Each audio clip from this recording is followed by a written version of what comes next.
Assalamualaikum warahmatullahi wabarakatuh. Perkenalkan, nama saya Novi Fitria Hanifah, NIM 0620 1314 3026. Di sini saya akan memperagakan 3 kasus distopia dan proses pengambilan embrio segar sampai pelaksanaan teknik transfer embrio. Yang pertama yaitu kasus distopia fetalis dengan kedudukan situs longitudinal anterior, posisi dorsosakral, dan habitus vertex cervicotoracalis, kepalanya menekuk ke bawah. Untuk hambatannya yaitu os frontalis dari fetus terhadap os pubis dari induk. Kemudian untuk pertolongan yang pertama yaitu kita fiksasi kaki depan fetus.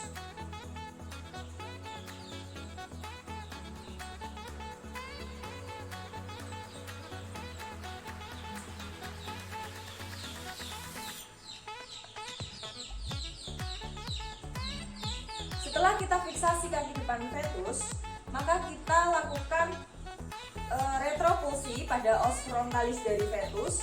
Kemudian kita raih mandibula.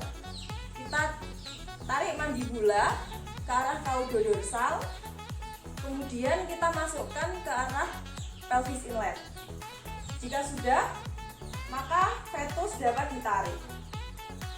Untuk hambatan kaki belakang terhadap os pubis dari induk, maka kita dapat lakukan penekanan atau kita retropulsi kaki belakang dari si fetus sambil kita tarik hingga fetus benar-benar keluar dengan sempurna.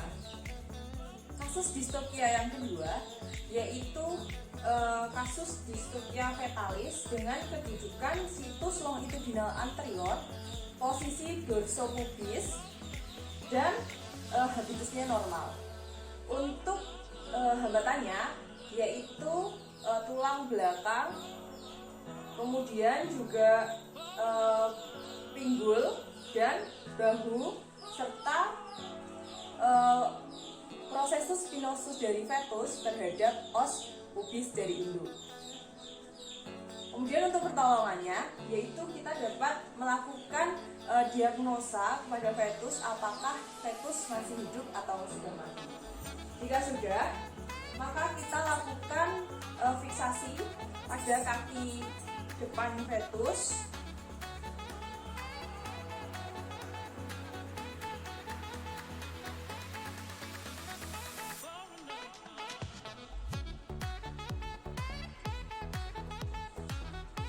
Kemudian kita fiksasi kepala fetus.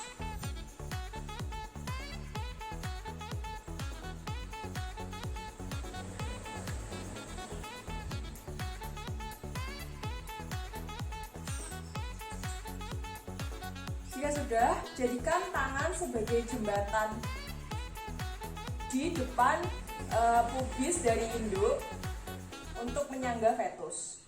Kemudian kita tarik fetus ke arah caudodorsal ke atas.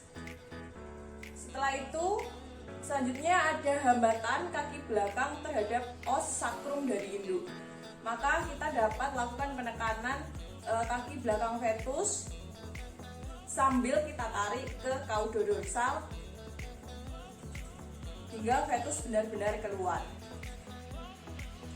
Kasus yang ketiga yaitu kasus distopia fetalis dengan kedudukan situs versico oblique, posisi dorsosakral, habitusnya bridge, kaki belakang menekuk. Kemudian untuk hambatannya yaitu diameter fetus lebih besar daripada diameter pelvis inlet dan os frontalis dari fetus terhadap os sakrum dari induk, kemudian kaki belakang dari fetus terhadap os pubis dari induk. Untuk pertolongan yang pertama, kita dapat lakukan fiksasi kaki depan dari fetus.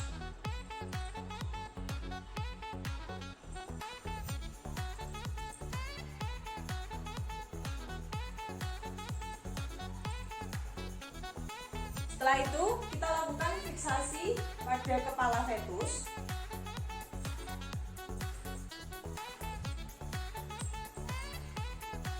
Jika sudah, kita lakukan retropulsi kaki belakang fetus masuk ke dalam rongga abdomen si induk.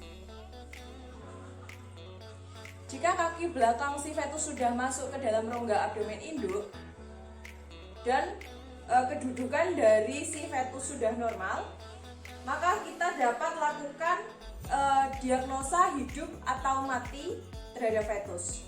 Selanjutnya kita dapat lakukan tarik paksa. Selanjutnya saya akan memperagakan persiapan embrio segar, yaitu yang pertama, cairan hasil flusing ditempatkan dalam wadah penampung dengan ujung yang seperti corong.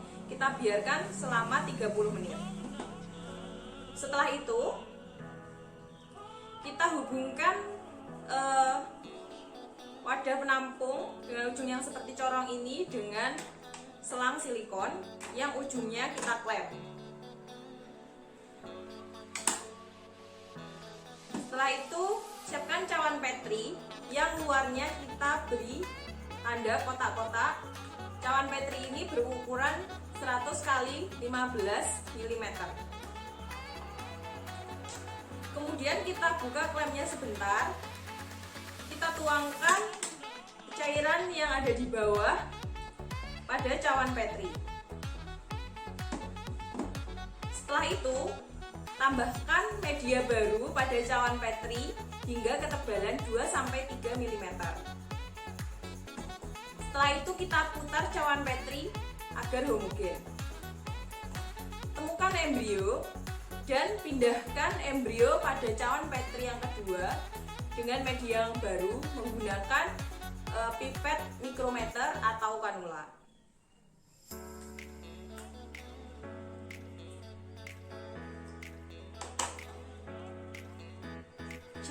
Kemudian cuci sekali lagi embrio dan identifikasi stadium dan kualitas embrio dengan menggunakan mikroskop dissecting dengan perbesaran 25 sampai 40 kali.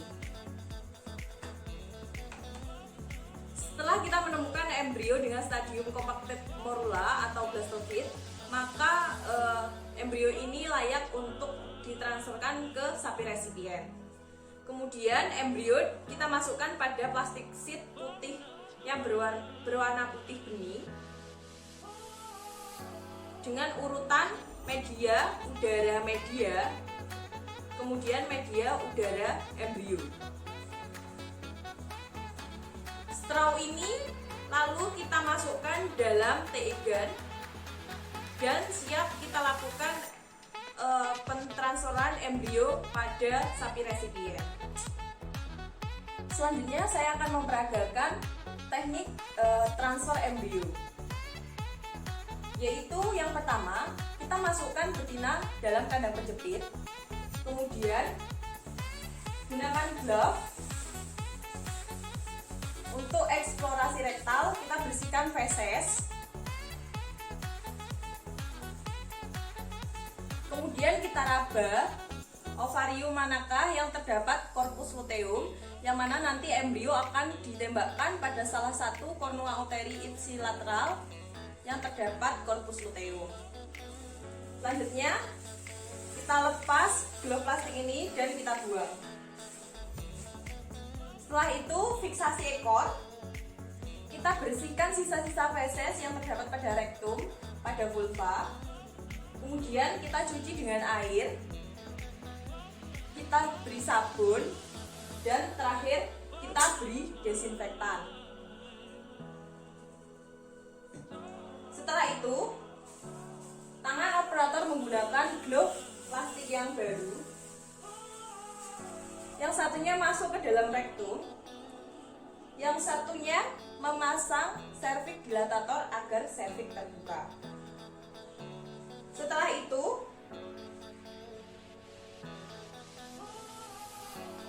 masukkan TE gun yang tadi sudah disiapkan berturut-turut melalui vulva, vagina, cervix, uterus, cornua uteri, dan belokkan pada cornua uteri yang terdapat corpus luteum. Apabila posisi sudah tepat, yaitu sepertiga perjalanan dari kornua uteri, maka tekan stilet atau tembakan embrio beserta medianya pada kornua uteri. Setelah itu kita cabut tegar dan kita keluarkan tangan kita. Proses transfer embrio sudah selesai. Selanjutnya kita lakukan penyuluhan pada peternak agar meningkatkan kualitas dari perawatan dari sapi resipien. Sekian kurang lebihnya, saya mohon maaf. Wassalamualaikum warahmatullahi wabarakatuh.